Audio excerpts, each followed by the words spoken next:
Барыбыздын чөнтөктө бирден тыңшоочу бар.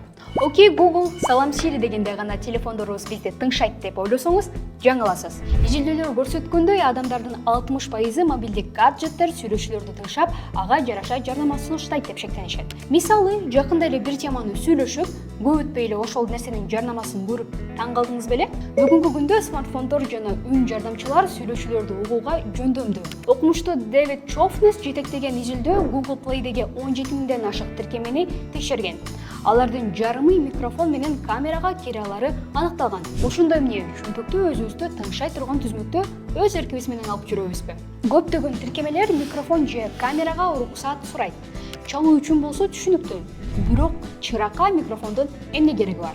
Эгер ага уруксаат берсеңиз, анда ал маалыматтарды чогулта алат. Анткени ар бир түзмөктүн микрофону дайыма күйүп турат. Анын жардамы менен үн жардамчысы активдешет. Натыйжада аудио маалыматтарды өз ыктыярыбыз менен өткөрүп беребиз.